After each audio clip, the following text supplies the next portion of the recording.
گھروں کو تنگیوں سے بچائیے۔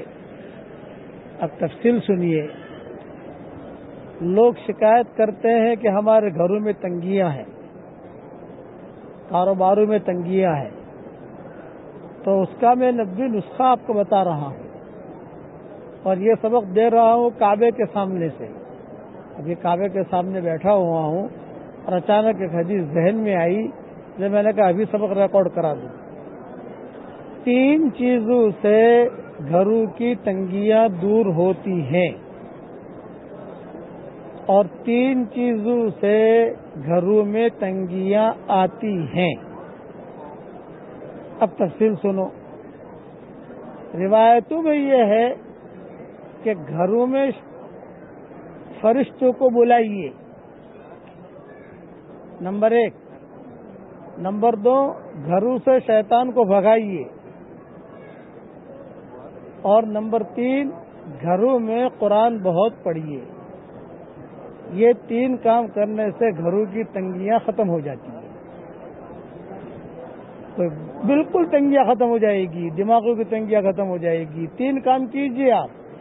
فرشتوں کو بلائیے، خوب دعوت دیجئے فرشتوں کو، شیطان کو بھگائیے، اور قرآن خوب پڑھیے۔ یہ حدیث شریف میں آتا ہے۔ تو گھروں کی تنگیاں ختم ہو جائے گی، وسعت آ جائے گی، دماغوں میں وسعت آئے گی۔ اچھا، اب شیطان بھاگے گا کیسے اور فرشتے آئیں گے کیسے؟ نماز پڑھنے سے شیطان بھاگے گا، فرشتے آئیں گے۔ قرآن پڑھنے سے شیطان بھاگے گا، فرشتے آئیں گے۔ ذکر کرنے سے شیطان بھاگے گا، فرشتے آئیں گے۔ خالی لاحول پڑھنے سے شیطان نہیں بھاگتا، یہ ذہن میں رکھنا۔ آدمی شیطان کو بھگانے کے لیے لاحول پڑھتا ہے، لاحول لاحول لاحول، یہ نہیں۔ لاحول پڑھنا یہ شیطان کو بھگانے کے لیے نہیں ہے۔ ہاں، لاحول کا پڑھنا یہ تو بہت بڑی نیکی ہے، کئی بیماریوں سے نجات ملتی ہے اس سے۔ یہ تو جنت کے خزانوں میں سے خزانہ ہے، سمجھے؟ ہاں، اذان دینے سے شیطان بھاگتا ہے۔ گھر ایسے رکھیے کہ جہاں اذان کی آواز آئے۔ کبھی کبھی اپنے گھروں میں اذان بھی دیجیے، آہستہ آہستہ، کوئی حرج کی بات نہیں، اس سے شیطان بھاگتا ہے۔ اذان جو ہے صرف نماز کے لیے نہیں ہے۔ میں نے میرے بکھرے موتی میں لکھا ہے تقریباً 15 مقامات پر اذان دی جاتی ہے۔ مجھے تو اس وقت کتاب تو ساتھ میں ہے نہیں، حرم شریف میں ہوں۔ 15-20 مقامات پر اذان دی جاتی ہے، وہ میں نے میری کتابوں میں بکھرے موتی میں تفصیل سے لکھا ہے، وہاں دیکھ لیا جائے۔ ہاں، لیکن گھر میں جب اذان دو تو ذرا آہستہ آہستہ۔ کبھی فجر کی اذان دے دی آہستہ آہستہ، کبھی جو یہ علماء نے لکھا ہے کہ یہ اسباب ہیں فرشتوں کے لانے کے، شیطان کو بھگانے کے۔ تو شیطان جو بھاگتا ہے وہ قرآن پڑھو گے تو بھاگے گا، اذان دو گے تو بھاگے گا، اذان کی آواز سنے گا تو بھاگے گا، آپ کی اچھی بات کرو گے گھر میں تو بھاگے گا۔ اس لیے دیکھو میری یہ دعوت ہے کہ اپنے گھروں میں فرشتوں کو بلائیے، شیطانوں کو بھگائیے اپنے گھروں سے، اور قرآن شریف بہت پڑھیے۔ اور 3 چیزوں سے گھروں میں تنگیاں آتی ہیں۔ وہ 3 چیزیں کیا ہیں؟ نمبر 1، فرشتے کم آئیں گے، گھروں میں تنگیاں رہیں گی۔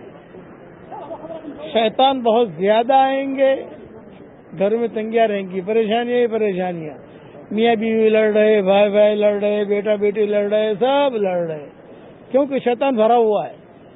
اور قرآن کم پڑھو گے تو جو ہے فرشتے کم آئیں گے اور شیطان زیادہ آئیں گے۔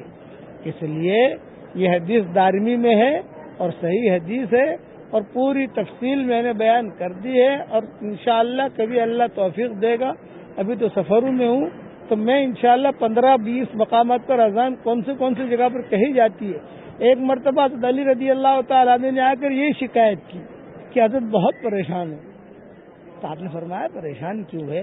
کہ حضرت کاروبار بھی نہیں، دھندا بھی نہیں، گھر میں کبھی مشمش بھی ہو جاتی ہے فاطمہ سے، کبھی بچوں سے مشمش ہو جاتی ہے، کبھی، کوئی گھبرانے کی بات نہیں۔ گھر والوں سے کہو تیرے کان میں اذان کہیں، یہ حدیث میں ہے، اور یہ میں نے میری کتاب بکھری موتی میں حوالے لکھے ہیں اس کے۔ تیرے گھر والوں کو تو حضرت علی نے گھر جا کر کہا میرے کان میں اذان کو، جب اذان کہی تو چنگے ہو گئے۔ پوچھا تو حضرت بہت اچھا ہوں الحمدللہ۔ ہاں، کبھی بیوی آپ کے کان میں اذان دے دے، کیا فرق پڑتا ہے اس میں؟ کوئی گناہ تھوڑی ہے، کبھی آپ بیوی کے کان میں اذان دے دو۔ یہ چیزیں اصل ہمارے گھروں سے نکل گئی، اس لیے شیطان کو گھروں سے بھگائیے، فرشتوں کو گھروں میں دعوت دیجیے، اور گھروں میں نیک کام خوب کیجیے اور خوب قرآن پڑھیے۔ بس میں دعا کرتا ہوں کہ اللہ تو ہم سب کو، اور ہماری کعبہ میرے سامنے ہے، دعا کر رہا ہوں کہ اللہ ہماری قیامت تک کے آنے والی نسلوں کو تیرے قرآن سے جوڑ دے، اور اللہ جو مجھے اپنی دعاؤں میں یاد رکھے، میری ساری دعاؤں میں اس کا پورا پورا حصہ نصیب فرما۔ جو بھی پریشان حال ہو ان کی پریشانیوں کو دور فرما، اور اللہ ہمارے ان سبقوں کو قبول فرما، اور اللہ تو ہم سب سے راضی ہو جا، آمین۔ اب پڑھ لو میرے ساتھ، اللہم انی اعوذ بک من ضیق الدنیا ومن ضیق یوم القیامہ۔